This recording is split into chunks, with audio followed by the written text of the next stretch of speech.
አታምጣ ስለው አምጥተው ቆለላሉ ጋይስ። የዛሬው ደግሞ ምንድነው አበጋዝ ምን ነክቶት ነው ጋይስ? ምን አስነክተውት ነው? አረ ይሄ ልጅ ጋይስ ወይ አማኑኤል ውሰዱት። ኧረ ዘመዶቹ የሉም እንዴ? እኔ ጌታ እንደ ዛሬ አብርሃም ደግሞ አስቆኛ አቅም የነሱን ትርክና የነሱን ዝንዝ መቼም አልቅም ውዶችዬና እንዴ ምን ብታስቧት ነው? ምን መስላህ ነው ሩታ ሄርሜላን አምጥታ እቤቷ የምታስቀምጣት? ምኗ ስለሆነች እንዴ? ጣውንቷ እኮ ነች። አልገባህም እንዴ? ትዳሯን ያስበተነች ሴት እኮ ናት። ምን ብታስባት ነው ማለት በዚህ ልክ ሄርሜላን እናንተ ናችሁ እዚህ የደበቃችሁት ብሎ በሩን ካልገነጠልኩ ገንጥዬ ካልገባው ያዙኝ ልቀቁኝ ውጥር ንጥር አለኮ። አረ ወይኔ ኤፍሬም እኮ ብሏል ጋይስ። ወንድሜ ምን ሆኗል? ወዴት እየሄደ ነው? ማሰባውን ትክክል መሆኑን እያሳሰበኝ ነው ብሏል። እውነቱን ነው ጋይስ፣ የምሬን ነው ምላችሁና እንዴ እንዴት ቢስላት ነው ማለት ሩታ በዚህ ልክ ሄርሜላን ቤቷ ውስጥ አግታ ወይ ደግሞ ሄርሜላ ቤቷ እንድትቀመጥ ደብቃ ማለት ምንድነው? ድብብቆሽ ነው እንደ ስራችሁ። አንዳንዴ እኮ ጋይስ ድራማቸው እኮ ቅጣጣ እንዴ እናንተ እውነት ሄርሜላ ጠፍታ ዛሬ 3ኛ ቀኗ ነው 2ኛው ቀኗ እንደዚህ ዝም ብላችሁ ትቀመጣላችሁ? ለራሳችሁ ተስማምታችሁ ከካሜራ ጀርባ ታውናችሁ ተነጋግራችሁ ልጅቷን ደና ቦታ አስቀምጣችሁ ወይ የሆነ ሆቴል ወይ የሆነ ሩም ነገር ይዛችሁ ልጅቷን አስቀምጣችሁ እዚህ ጋር መታችሁ እነ ሩቲ ላይ ድራማ የምትሰሩባቸው ምንድነው ችግራችሁ ነው? ምን ጎደለባችሁ ደግሞ? ምን አነሳችሁ? እየሰራችሁ ነው። ሩታም ከናንተ ቻናል እየጠፋች አይደለም።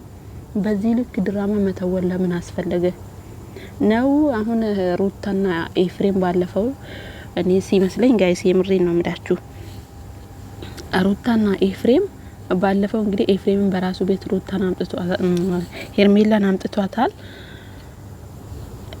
ሩታም ደግሞ አብርሃምን ስጦታ እየሰጠችው ነው። ሶ ያን ስጦታ አብርሃም አልፈልግም ብሎ ስለመለሰ ኤፍሬም ደግሞ እንግዲህ ሄርሜላን ሊጋብዛት ስለሄደ የሆነ ነገር ሊያስነካት ነው። አለቀላችሁ የኔ የዋሆች እያላችሁ እንግዲህ ኮሜንት ላይ በጣም ብዙዎቻችሁ ስትጨነቁላቸው ነበረ። ገባችሁ? ያንን ኮሜንት ውለው አድረው ኮሜንቱን አንብበው በነገራችን ላይ እነሱ ሁላቸውም ማለት ነው ሁላቸውም ማለት ይቻላል የምሬን ነው የምላችሁ ከሩታዬ ውጪ ሌሎች በጎች ማለት ነው በኮሜንት ርዕስ ነው በኮሜንቱ በህዝቡ ኮሜንት ነው አጀንዳ ርዕስ የሚሉት ማለት ነው። ምክንያቱም ቪዲዮ ይለቃሉ ኮሜንት ያያሉ ከዛ ኮሜንት እየወሰዱ የሆነ ነገር ደግሞ በማግስቱ ሌላ ቪዲዮ ለመስራት ይሞክራሉ ማለት ነው። ሶ ተጠንቀቁ ስለተባሉ ለምንድነው ሄርሜላን ደብቀን ስማቸውን ማናስጠፋው? እንደዛ አይነት ትወና ነው አሁን ላይ እየታየባቸው ያለው ማለት ነው ጋይስ። የምሬ ነው የምላችሁ እንጂ በጤናቸው አይደለም እንደዚህ የሚያደርጋቸው ማለት ነው እንዴ ትላንትና ለመጣችው ሴት ምንም ለማያውቃት ተራ ሴት እንደዚህ የተንገበገበ የልጁ እናት በእርግዝናዋ ጊዜ ጀምሮ ወልዳ እስከ ዛሬዋ ቀን ድረስ አንድ ቀን እንደዚህ ሰፍ ያላለላት ሰውዬ አንዲት ሴት ከማንም ለመጣችው ሴት እንደዚህ ያዙኝ ልቀቁኝ እዛም ቤት ይሄዳል ይነፋረቃል እዚህ ይመጣል ይነፋረቃል። ይሄ ናፍራቃ የሆነ ሰውዬ ማለት ነው። እንዴ ምን አስነክታው ነው እንዳንል ጋይስ አስነክቷት እሷ ነች እሱ ነው ያስነካል። እኛ ፈጣሪው ጋይስ አጽያት ውስጥ ከተቱን የምሬን ነው ምላችሁና እዚህ ጋር መተው እነሱ እንደዚህ ሲበጣበጡ እነሱ የሆነ ነገር እንደዚህ ሲነታረኩ እውነት እንዳይመስላችሁ ኦዲየንሶች በጣም ነው የምታሳዝኑት። እግዚአብሔርን በጣም ነው የምታሳዝኑት። እነሱ ጋይስ ድራማ ነው የሚሰሩት። ይሄ ዶላር ያሰከራቸው ገቢያቸውን እንጂ ምን ይሰራ ምን ይለቀቅ ናላቸው ለቋል ማለት ይቻላል። የምሬ ነው የምላችሁ እና አትጨነቁላችሁ። እኔ በሚያሳዝኑኝ እነሱን የሚከተላቸው ኦዲየንስ ነው የዋህ የሆኑ ማለት ነው። የምሬ ነው የምላችሁ እንደ ራሳቸው አድርገው የሚጨነቁላችሁ።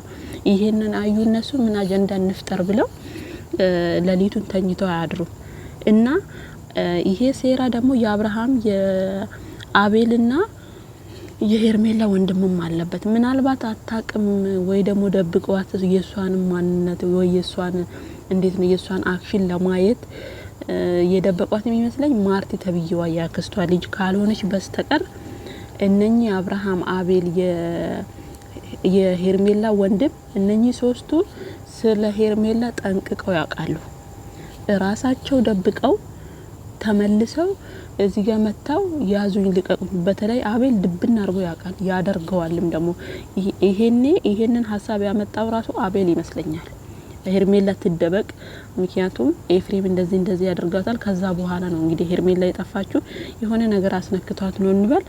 ኦዲየንስ ደግሞ ሩቲና ኤፍሬም ላይ የሆነ እንዴት ነው ተቃውሞ እንዲያነሱ የምሬ ነው የምላችሁ። እንደዛ አስበው ነው እንጂ ሄርሜላ ጠፍታ ሄደን አመለከትን እዛ ጋር ይሄዱና ፎቶ ይነሳሉ ምናምን ነገር አመልክታችሁ ሞታችኋል። እረባካችሁ እንዴት ነው ሰው ጠፍቶ 2 ቀን 3 ቀን ምንም ነገር እንትን ሳትሉ ተገሽራችሁ ካሜራ ይዛችሁ እየመጣችሁ እዚህ ጋር ድራማ የምትተውኑት?